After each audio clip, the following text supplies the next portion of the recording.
Ya, jadi players development itu dibagi menjadi beberapa phase ya, phases. Phases pertama itu anak-anak umur 6 sampai 10 tahun. Nah, 6-10 tahun itu tidak perlu fokus di tenis. 6-10 tahun itu fokus pada athletic skill development. Fungsinya supaya mereka bisa dibangun multilateral. Multilateral itu bagian tubuhnya semua dibangun dari atas, tengah, bawah, depan, belakang, kiri, kanan, atas, bawah, semua harus bisa dilatih supaya kelak anak ini jadi atletis. Atletis itu cekatan, tangkas, ya, cekatan dan tangkas.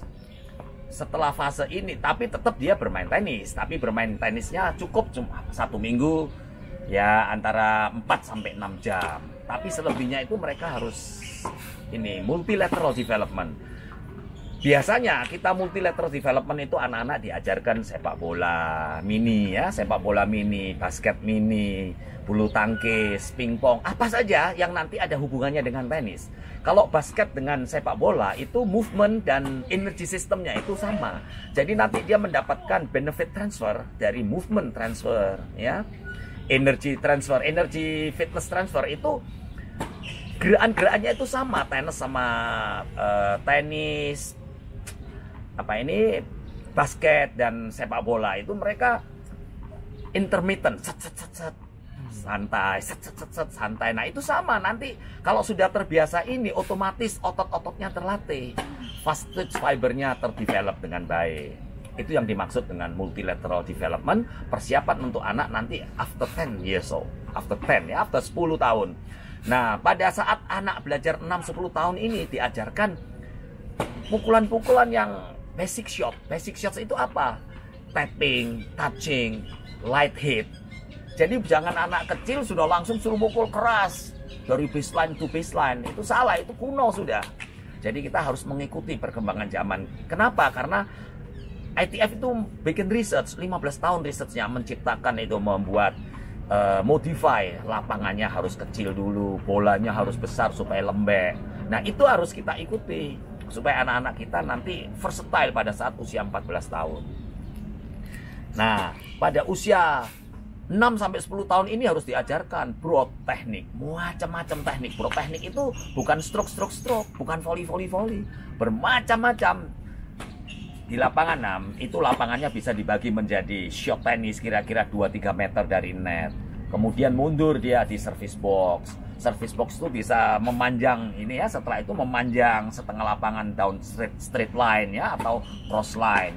Jadi anak itu nanti pandai dia memukul lurus, memukul cross, panjang dan pendek, segala macam. Nah setelah usia 10 tahun baru mulai kita refine, disempurnakan tekniknya. Nah, tidak ada teknik sempurna. Maksudnya ini tekniknya itu dipertajam, arah pukulannya, precisionnya ya. Kemudian spinnya, speednya itu mulai dari 10 ke 12 tahun. Tapi tidak bisa teknik saja. Pembentukan teknik ini harus diajarkan sekaligus di dalam taktik. Jadi di dalam situation, game situation. Ketika dia main di baseline, apa saja yang akan terjadi pada saat pemain baseline bertemu dengan pemain baseline. Itu yang harus diajarkan. Jadi bukan satu macam cross-crossan, street-streetan, tidak boleh. Jadi apa yang akan terjadi di dalam turnamen, itulah yang harus kita latih. Itu yang disebut contextual training. Nanti kalau sudah usia 12 ke 14, nah di sini dia mulai disiapkan karena dia mulai puber biasanya, ya, mulai puber. Ototnya mulai berkembang, tubuhnya mulai jadi anak lebih cepat, lebih kuat. Di sini mulai ada latihan fisik yang sudah mulai lebih banyak spesifik daripada yang in general, supaya setelah 14 nanti dia sudah masuk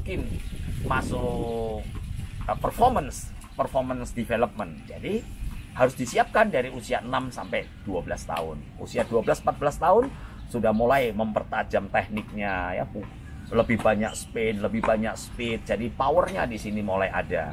Dan tingkat kesulitannya juga harus ditingkatkan gitu. Pembinaan dalam fase development ya, fase pembinaan ini fokusnya bukan pada kemenangan. Kalau kita selalu menekankan kemenangan pada anak ini akan takut bermain dengan bebas. Jadi dia selalu bermain yang bisa mengalahkan lawan. Apa? Konsistensi. Bola entul-entul juga asal kembali dia menang. Siapa yang lebih konsisten, dia yang menang. Siapa yang monoton, dia yang menang. Itu kalau anak-anak masih under 12. Ini salah, karena itu under 12 itu sudah harus bermain versatile. Ya, harus bermain versatile sampai dengan usia 14 tahun. Memang dia kalah dulu, tapi nanti pelan-pelan versatility ini akan matang. Pukulannya akan mantap. Jadi nanti setelah 14 tahun, lebih mudah mengembangkan dia di performance phase.